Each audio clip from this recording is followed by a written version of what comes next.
Bonne nouvelle pour la rentrée académique 2022-2023, l'École supérieure d'administration, d'économie, de journalisme et des métiers de l'audiovisuel ESAE vous ouvre les portes de ses différents sites. À Gbedjomende, à Bomé-Calavi, à Kpakpa et même à Parakou, l'université ESAE vous offre des bons d'études et des demi-bourses dans toutes ses filières en licence 1, 2 et 3. Et pour les 100 premières inscriptions en master 1 et 2, bénéficiez des demi-bourses. Nouveau bachelier, vous avez au moins la mention assez bien. Inscrivez-vous vite à ESAE et bénéficiez d'un bon de 50 000 francs CFA. Étudiants, étudiantes et nouveaux bacheliers, payez 200 000 francs CFA en sciences de gestion, sciences économiques, sciences juridiques et en administration des affaires en licence 1, 2 et 3 et 500 000 francs CFA en master 1 et 2, 250 000 francs CFA en administration générale, administration des finances, journalisme et métiers de l'audiovisuel en licence 1, 2 et 3 et 600 000 francs CFA en master 1 et 2. Alors, inscrivez-vous vite et profitez des offres exceptionnelles mais également d'un enseignement de qualité à l'université d'excellence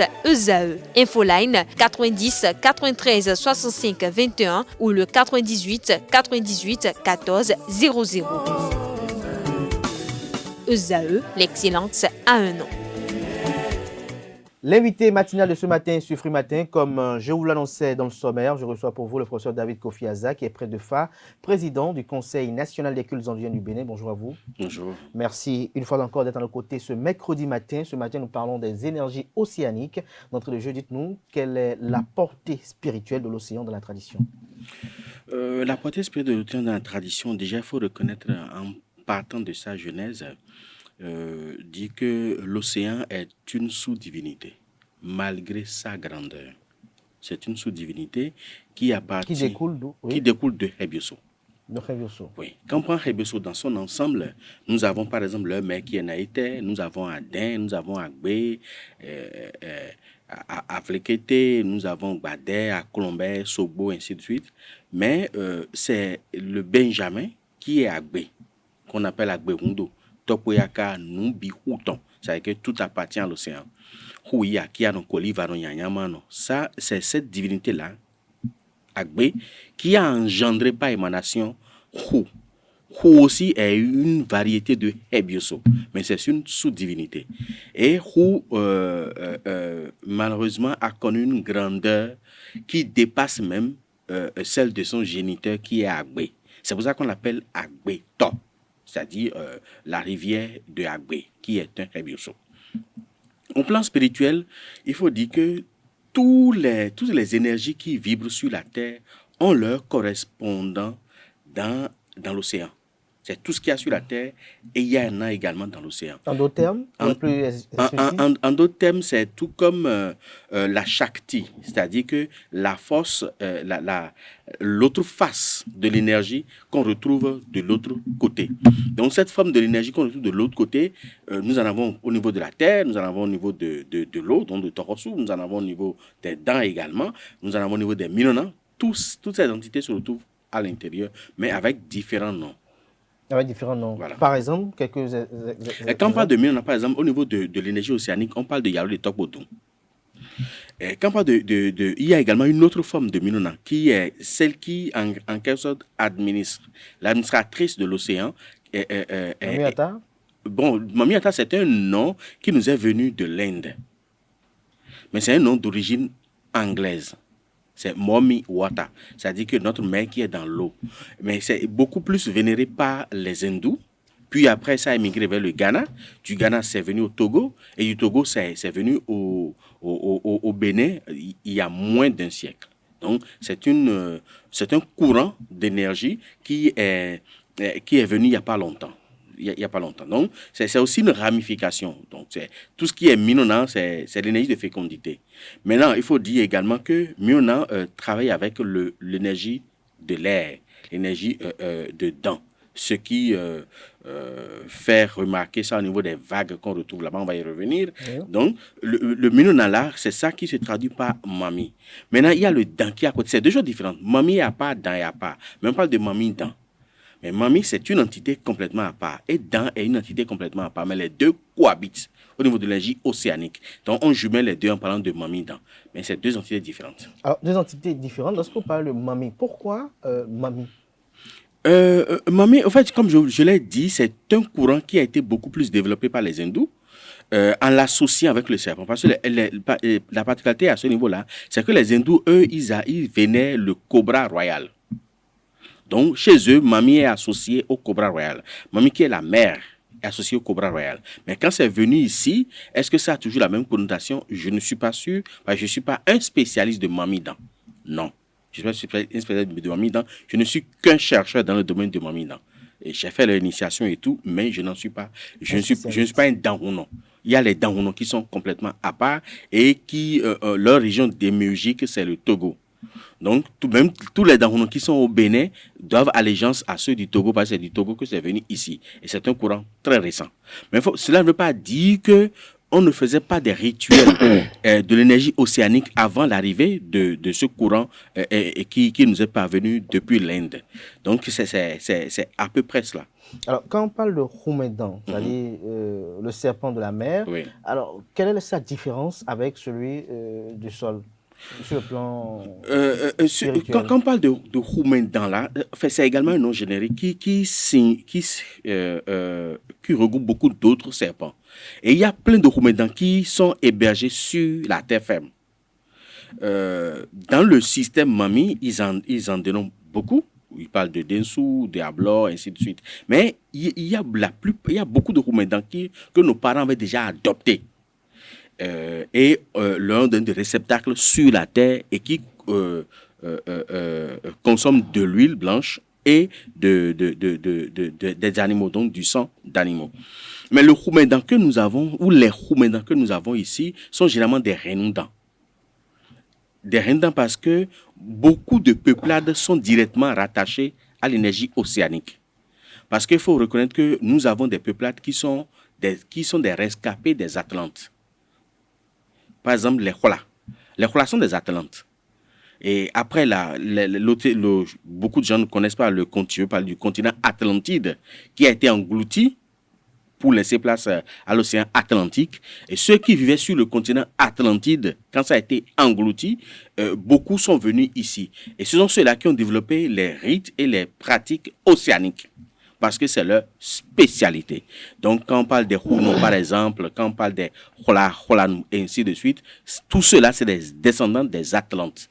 Et ce sont eux qui ont développé cette pratique-là. Ça, c'est à part. Mais nous aussi, on avait déjà connu cette énergie-là et on l'érigeait même dans nos maisons, ainsi de suite, pour que nous, on puisse vénérer. Parce que beaucoup d'autres, n'étant pas directement rattachés à l'océan, ont exploité l'océan pour des fins de prospérité au niveau de leur famille ou au niveau de leur communauté. Donc, ceux-là ont érigé les Roumédans dans leur maison pour pouvoir entrer en adoration, entrer en contact afin de bénéficier de leur prospérité. Parce qu'il faut reconnaître que c'est une énergie qui s'occupe exclusivement de la prospérité, de l'élévation matérielle et financière. C'est une énergie qui s'occupe de la prospérité, de l'élévation matérielle et financière.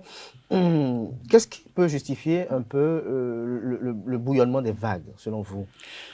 Bon, est-ce qu'au niveau de la tradition, il y a une explication à cela? Il y a deux explications différentes au niveau de la tradition. Au niveau du Fa sur le Somenji, c'est juste une légende, c'est juste une allégorie. Une allégorie, ce sont des faits imaginaires pour exprimer une vérité. Mais l'allégorie en elle-même n'est pas une vérité. Mais ça exprime une vérité. L'allégorie de Losumenji qui dit que la pèderie était un poltron, je vais dire, un esclave, un valet de l'océan qui le servait. Et un jour, il a décidé de prendre son indépendance et dit à l'océan qu'il va crier plus fort que lui. Mina Zegbeji, oui, Mina Doko, oui. C'est-à-dire qu'en un mot, il l'a défié. Et l'océan n'ayant pas pu contenir sa colère, a commencé par bouillonner pour empêcher que les passants entendent le cri de la pèderie. Donc la pèderie crie, les vagues de l'océan étouffe son cri et on ne l'a pas entendu. Ça fait un. Mais l'autre explication, c'est que le dent qui cohabite avec l'énergie féminine fécondante qui est Minona au niveau de l'océan, qui porte le nom de Mami, se manifeste. Parce que c'est lui que Mamie envoie sur Terre pour accomplir un certain nombre d'œuvres, un certain nombre de Mamie choses. envoie sur Terre. Dans sur Terre. Donc, en voulant venir sur Terre, il vient avec beaucoup, se déplace avec l'air. Donc, en voulant sortir de l'océan, il sort avec l'air et c'est l'air qui se mélange à l'eau pour faire les vagues, pour venir. Et en rentrant également, repart encore avec cette même puissance aérienne se mélangeant à l'eau, provoque également des vagues pour que l'entité puisse sortir. Alors, nous parlons des vagues. Pour vous, est-ce que les vagues ont de symbolique? Lorsqu'on parle, parfois on parle de première vague, deuxième vague, septième vague, neuvième vague, est-ce qu'il y a des symboliques au niveau des vagues? Il y a des symboliques au niveau des vagues. Les distinguer. Il y a des symboliques au niveau des vagues parce que les vagues viennent à Surupa Sirupo. Ça, ils viennent par paire, au fait. Et généralement, on le constate quand on a un rituel particulier à faire au niveau de l'océan. Ou quand on a une offrande à déposer au niveau de l'océan. Quand vous voulez déposer une offrande au niveau de l'océan et que vous venez là, et vous, parce que l'océan a un nom premier. Et certaines entités que vous voulez mettre à l'œuvre pour atteindre vos objectifs également ont des noms premiers. Donc quand vous venez, vous faites les rituels de libation, que vous les appelez par leur nom premier, ils répondent toujours. Et le nom premier de l'océan, c'est quoi? Ah, je ne peux pas dire ça. Ah, non, pas dire ça. Alors, ça, c'est réservé aux initiés. Voilà, je ne peux pas dire ça. Maintenant, quand vous venez et que vous appelez, vous faites le rituel, que vous prononcez le nom, les vagues, parce qu'il y a mâles et femelles, les mâles sont plus grands, plus hautes, mais n'ont pas assez de puissance. Mais les femelles sont moyennement grands, mais avec une puissance à tel enseigne que quel que soit le poids de l'offrande que vous apportez, ils peuvent repartir sans laisser de traces. C'est que quand ils viennent avec la douceur, ils repartent avec une certaine vitalité, une certaine vivacité, une certaine force, une certaine puissance pour partir avec votre offrande. Mais les mâles, quand ils viennent, ils ne partent pas avec l'offrande. Parce qu'ils viennent s'échouer et puis ils perdent de leur vitalité et ils retournent sans force. Par contre, les femelles viennent sans grand bruit et sans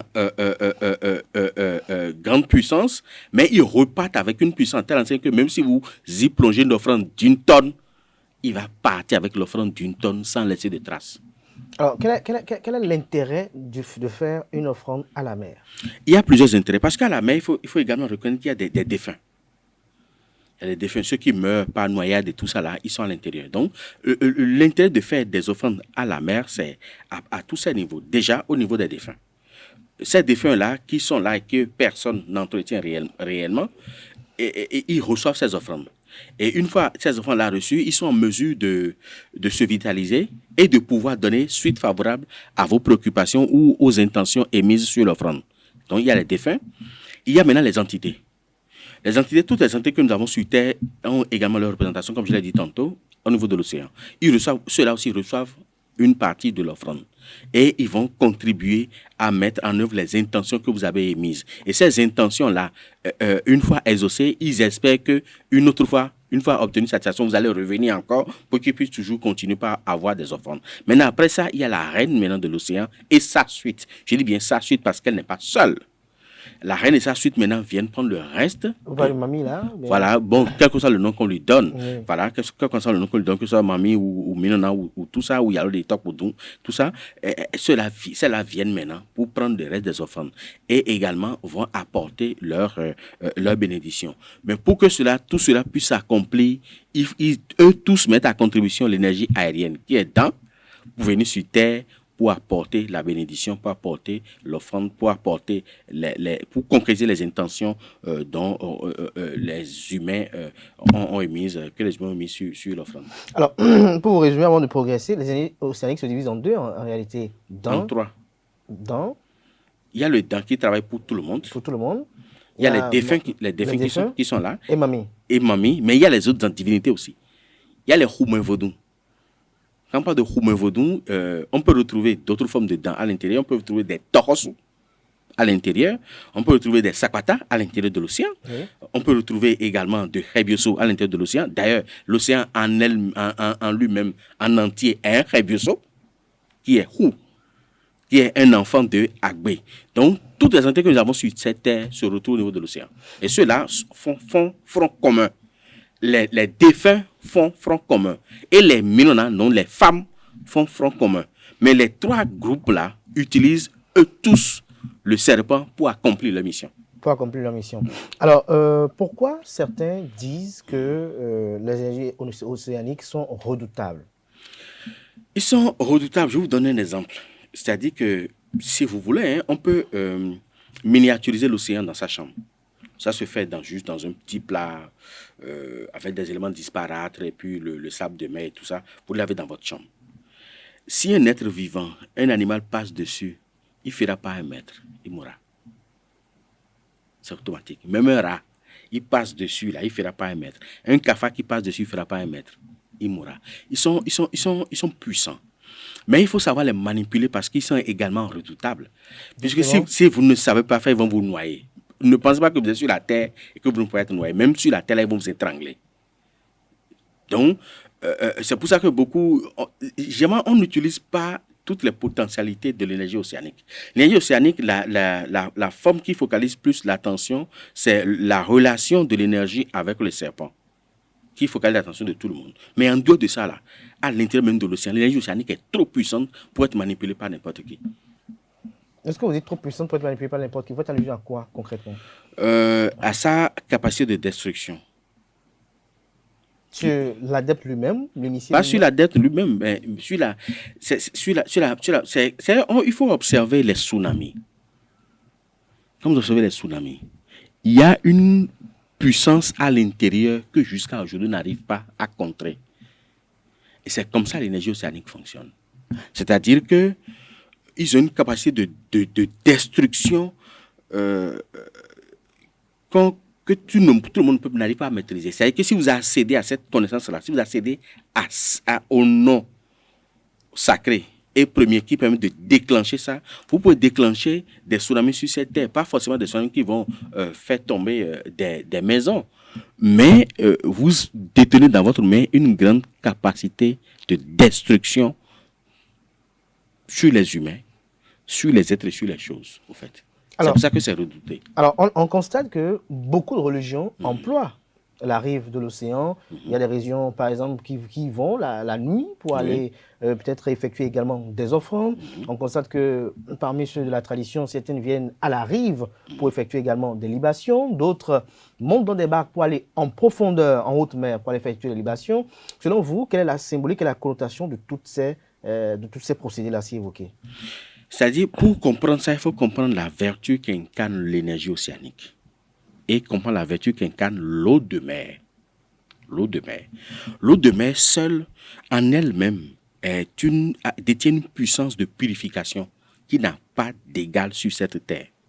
L'eau de mer détient une puissance de purification qui n'a pas d'égal sur cette terre. Donc, si on est envoûté, par exemple, ou on est dans une situation où on n'arrive pas à comprendre un certain nombre de choses, la première des choses, c'est déjà de faire des rituels de purification au niveau de l'énergie océanique et également de boire. Je donne un autre exemple très simple. Oui, quelqu'un qui est sous l'emprise d'une charme, c'est-à-dire quand on dit Gbotemi, par exemple, c'est-à-dire qu'on a envoûté la femme pour qu'elle puisse être soumise à sa volonté, ou la femme a envoûté maintenant l'homme pour que l'homme soit soumis à sa volonté. Je vous dis, il n'y a rien. C'est-à-dire que si on ajoute quelque chose, c'est juste pour mystifier. C'est-à-dire que l'eau de mer que vous allez prendre à temps fini, c'est-à-dire que vous n'adressez la parole à personne. Vous levez 5 heures, 6 heures du matin, 7 heures du matin, vous allez directement à l'océan, vous allez prendre d'abord l'eau et vous gardez avant de parler à quelqu'un. Cette eau-là, même si vous prenez juste une cuillerée à soupe, tous les matins pendant 9 jours pour l'homme ou 7 jours pour la femme, ça détruit la portée du charme que vous avez en vous. Mais cela ne veut pas dire que si on vous refait le même Gbotemi, ça ne va pas marcher, ça marche toujours. Parce qu'il n'y a aucune protection contre le Gbotemi, par exemple. Ça n'existe pas. Quoi que soit votre puissance occulte, quand vous faites ça là, si c'est efficace, ça va marcher. Ça va marcher aujourd'hui et demain être annulé. Mais ça va d'abord marcher. Donc, avec l'eau de mer que vous prenez à temps fini, ça annule Mais c'est pour ça qu'il faut prendre l'habitude de boire ça. Peut-être tous les 3 mois ou tous les 6 mois ou chaque année, pour si éventuellement, une fois on avait faire quelque chose là, que cela puisse, pour que sinon parfois, voilà, que ça soit désamorcé. Donc, l'eau de mer incarne une énergie qui permet de rendre pur et de rendre propre. Et aussi, cela permet de se débarrasser de toutes les mauvaises vibrations qui vous entourent. C'est pour ça que généralement, quand on sort d'une situation compliquée et tout, on va vers l'océan pour se laver. Mais si je dis ça, je ne vous dis pas d'aller vous jeter à l'océan pour dire que vous allez prendre un bain. Vous allez vous noyer si vous ne savez pas vous y prendre. Allez au niveau de l'océan, prenez l'eau de mer avec les faits liturgiques de purification, triturez et lavez-vous à côté. Mais ne rentrez pas dans l'océan pour dire que c'est le professeur Azaki qui a dit ça. Vous allez vous noyer. Alors, cette eau-là, elle se prend le matin, à midi ou le soir? Non, c'est le matin. L'eau qu'on va chercher au bord de la mer. Oui. Vous lavez ça, vous lavez à vos cheveux, vous vous levez le matin, vous, sans parler à personne, vous buvez un peu, juste une gorgée. Demain, vous prenez sur 7 jours. Ça, c'est à boire, mais pour se laver. Pour se laver, il suffit de mettre ça dans votre eau de bain et vous lavez avec. Mais il faut aller la prendre, cette eau-là, le matin? Il faut la prendre le matin. Il faut tout la prendre le matin, généralement avant le lever du soleil. C'est-à-dire autour de 5h, 6h. 6 heures plus tard. 6 heures plus tard. Alors, lorsqu'on parle de l'eau de mer, puisque cette eau-là, elle a véritablement une puissance, on a comme l'impression qu'elle a des usages multiples. Alors, l'eau de mer, c'est à quoi réellement autrement? Pour toute personne qui n'est pas initiée, qui n'a pas de grands moyens, peut-être pour aller se faire consulter, mais qui quand même voudrait jouir de la grâce des énergies océaniques. C'est pour ça que je dis naturellement, l'eau de mer véhicule des vertus de purification, des vertus de protection aussi, et également des vertus de désenvoûtement. Donc cela permet de vous désenvoûter sans pour autant détruire votre carapace occulte. Parce qu'il y a des potions de désenvoûtement qui détruisent tout en vous, y compris les forces de protection que vous avez déjà dans votre corps. Ça nettoie tout. Mais l'eau de mer, par contre, non. Et cela permet également de vous purifier et cela permet aussi d'expier. Quand il dit d'expier, c'est-à-dire que si vous commettez des comportements, vous adoptez des comportements fautifs qui soient susceptibles de vous assujettir à des châtiments de la nature, l'usage régulier de l'eau de mer permet d'obtenir un rééchelonnement de dettes. C'est-à-dire qu'au lieu de souffrir avec atrocité pendant 2 jours, 3 jours, vous allez souffrir, mais sans douleur, sur plusieurs mois, voire plusieurs années. Donc, vous allez payer votre dette sans pour autant sentir. C'est tout comme si vous devez 10 000 à quelqu'un, par exemple, et on vous oblige à payer les 10 000 le même jour. Alors que cela peut vous assécher, peut vous appauvrir.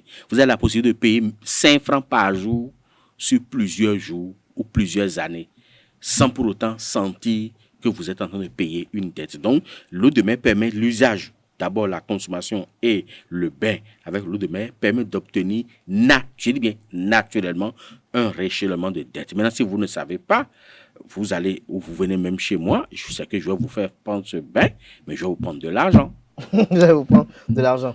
Alors, lorsqu'on parle toujours de bain, on parle d'eau de mer, par exemple. Oui. Selon vous, est-ce que le fait d'aller au bord de la mer, faire des prières, des vœux, puisqu'on voit certaines communautés chrétiennes le faire, est-ce que ça a trait à de l'occultisme? Moi, ça me dérange un peu quand on parle de l'occultisme, parce que je dis, l'homme lui-même là est 99% invisible. Donc, on peut parler de l'occultisme. C'est tout comme si nous sommes transparents, quoi, et que l'homme physique qu'on voit là, ce n'est que l'homme. Non, au-delà de ça, il y a également 2 autres corps que nous avons en nous, qui n'ont rien à voir avec ce qu'on appelle en griffe l'occultisme. Je dis, ce sont des faits naturels. Maintenant, venons-en à la réalité. Tout individu qui a à portée de main l'océan peut l'exploiter. Il suffit d'apporter des offrandes spécifiques. Offrandes spécifiques, c'est de l'eau, c'est de la boisson sucrée, de la boisson forte, des senteurs. Quand je parle des senteurs, ça peut être de l'encens, ça peut être de eau de Cologne, ça peut être du parfum. Et pour que vos vœux soient accomplis, il faut apporter des fruits et des œufs. Ça peut être des œufs naturels comme ça peut être des œufs artificiels que nous avons. Mais il faut apporter des œufs de toute façon. Parce que ce que vous allez demander, pour que cela puisse s'accomplir, il faut forcément le concours du serpent.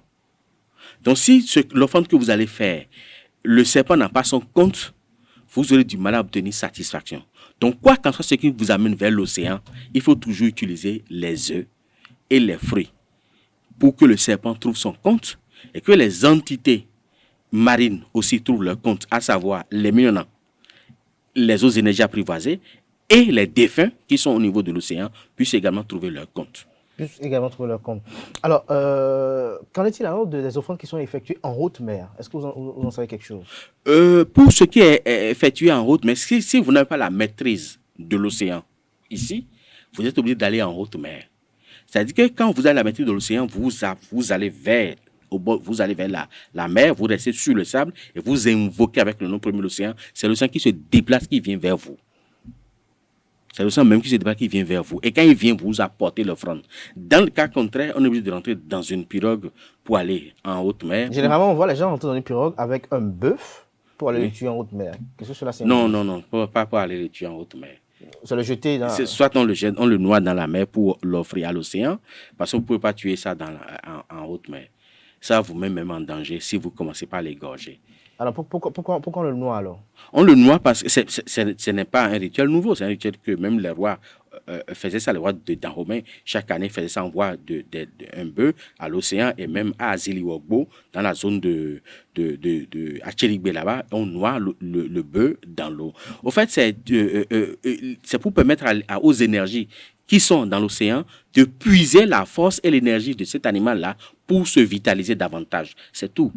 On leur donne à manger, mais eux, ils n'ont rien à foutre de la chair du bœuf qu'on leur donne. Ils ont besoin de l'énergie vitale qui se trouve dans le sang du bœuf. Mais l'égorger directement dans l'océan vous met même en danger parce qu'il risque de vous engloutir. Parce qu'il risque de vous engloutir. Alors, quelques astuces à nos amis internautes pour finir à présent. Nous parlons de l'énergie océanique. Alors, vous avez dit que ce sont des énergies qui donnent de l'abondance. Alors, tout internaute, par exemple, qui nous suit, qui est à la quête de l'abondance de biens matériels et financiers, comment peut-il alors entrer en phase avec, j'allais dire, l'utilité de ces énergies-là? Ce que déjà, pour ce que je veux leur dire, ils peuvent à tout moment, bon, je dirais que les spécialistes m'en excusent, disent je ne fais pas de la profanation, mais nous mettons la connaissance à la disposition de la masse pour leur permettre de profiter. Cela ne remplace pas les activités des spécialistes de Mamidan, ce que je veux dire. Ça ne remplace pas leurs activités. Donc, si vous avez besoin d'aller vers les spécialistes de cela, et vous pouvez obtenir ça également satisfaction. Maintenant, il y a des spécialistes pour Mamidan. Il y a des spécialistes pour Mamidan. Ils sont des Mami Hunon. Et eux, ils ont été initiés, investis pour. Si vous allez vers eux, ils peuvent vous faire les rituels au niveau de l'énergie océanique. Et si vous voulez faire des offrandes au niveau de la mer, ils sont habilités à le faire. Les mieux habilités. Ils sont les mieux habilités à le faire. Maintenant, vous-même, avec un ou deux fruits, avec un ou deux œufs, avec de l'eau et de boissons sucrées, vous pouvez aller vers l'océan, rester au bord et faire votre libation que vous apportez. Même si vous n'avez pas le nom premier de l'océan, que vous lui apportez ci, vous lui apportez ça. Et sur les deux œufs, vous allez mettre un peu de senteur, vous lui dites, voilà mes préoccupations, je veux que ça se passe de telle manière. Si tu le fais, je vais t'apporter d'autres offrandes. Maintenant, si vous obtenez satisfaction, vous pouvez retourner voir un sujet de Mamie pour dire, ok, je vais aller à l'océan, j'ai fait tel vœu, j'ai obtenu satisfaction, mais maintenant je veux lui faire des offrandes. Et vous dira les décisions qu'il faut prendre pour lui faire des offrandes. Donc, il est recommandé qu'à partir de la seconde fois, il faut aller voir un spécialiste qui va pour ne pas avoir les revers. Voilà. Et si vous avez promis quelque chose, il faut respecter. Sinon, vous allez une autre fois, vous n'aurez rien. Mais il se fâche après. Il se retourne contre Il est très dangereux. Très dangereux. Un mot à nos amis internautes pour finir. Je vais juste les remercier, parce que c'est un plaisir pour moi d'être avec. Et je vais peut-être rappeler que le meilleur jour, le meilleur jour, c'est le vendredi. Et c'est encore mieux de le faire les premiers vendredis du mois. Et l'idéal pour conditionner, par exemple, toute l'année, c'est les premiers vendredis de l'année. Et j'ai même un rituel que je fais depuis près de 28 ans, bientôt 30 ans maintenant. Tous les premiers vendredis de l'année, il y a une grande offrande qui est faite pour remercier l'énergie océanique pour tout ce qu'il a fait pour nous pour l'année qui vient de s'achever. Et maintenant, faire une nouvelle doléance pour l'année qui vient de commencer et l'année qui va finir à la fin de l'année et au premier vendredi de l'année, on apporte encore des offrandes. Donc, le premier vendredi de l'année, c'est bon. Le premier vendredi du mois, c'est bon. Ou tous les vendredis, c'est également bon pour ces rituels au niveau de l'Indie océanique. En matinée ou en soirée ou En matinée ou tard le soir. Soit tôt le matin ou tard le soir. Tard le soir, c'est autour de quelle heure? Tard le soir, c'est après 19h. Tôt le matin, c'est avant 7h. Avant 7 Si heures. vous ne faites pas votre rituel avant 7h, il faut me le faire après 19h. Et là, vous avez satisfaction. Merci à vous, David Merci. Kofi Aza. Je rappelle que vous êtes prêtre de phare, président du CONACEB, le Conseil national des cultes endogènes du Bénin. À présent, on installe Anaël Dohou pour la page des sports.